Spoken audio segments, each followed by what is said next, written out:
Ce week-end avait lieu la 5e édition des Journées nationales des diasporas africaines. En ouverture de ces journées, Alain Juppé, maire de Bordeaux, ville historiquement liée à l'Afrique, réaffirme la volonté de la ville de se tourner vers l'avenir, vers l'Afrique. Je voudrais rajouter un petit mot quand même sur ce qui nous réunit ici, c'est-à-dire le lien entre la France et l'Afrique et Bordeaux et l'Afrique. Je ne m'attendrai pas sur les relations que Bordeaux et l'Afrique ont entretenues hier, aujourd'hui, demain, je l'espère, tout cela est parfaitement connu ici. Je voudrais brièvement insister sur la nécessité de renforcer encore ces liens entre la France et l'Afrique dans l'esprit d'un partenariat mutuellement avantageux.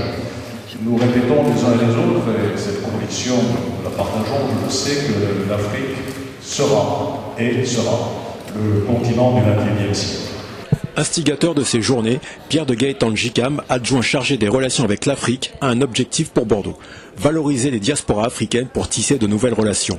Les Journées nationales diaspora s'inscrivent effectivement dans cette tradition de la relation de Bordeaux avec l'Afrique qui a commencé, comme l'a dit Alain Juppé, par une tragédie, celle de la traite négrière et de l'esclavage.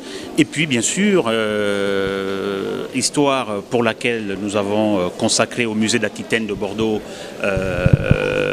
des salles permanentes pour, comme disait Alain Juppé, une opération de vérité.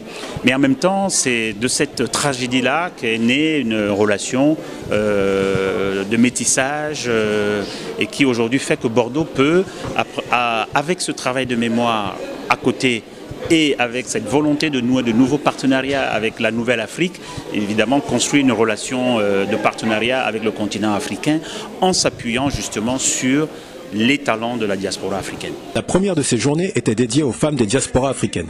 Nancy Traoré, présidente de la FEDA Femmes des diasporas africaines, participe activement aux échanges entre Bordeaux et l'Afrique.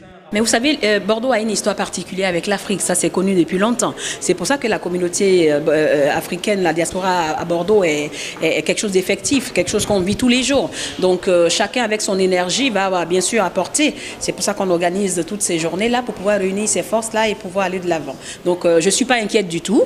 On rassemble nos énergies, nos forces pour pouvoir avancer. On se pose la question, on est de la diaspora, on est ici. Qu'est-ce qu'on apporte ici et qu'est-ce qu'on apporte au continent? Donc c'est des échanges, c'est du partage aussi. Donc on reçoit mais on en donne aussi. Le but c'est ça. C'est pour ça que j'invite toutes les femmes. On essaye déjà de mettre au niveau de l'Afrique divers collectifs pour pouvoir travailler en réseau avec ces personnes-là. Là, je pars en Côte d'Ivoire le 4 avril prochain, justement pour rencontrer ces femmes-là qui ont été mises en réseau depuis mon départ d'Abidjan en novembre dernier. Donc on a commencé le travail.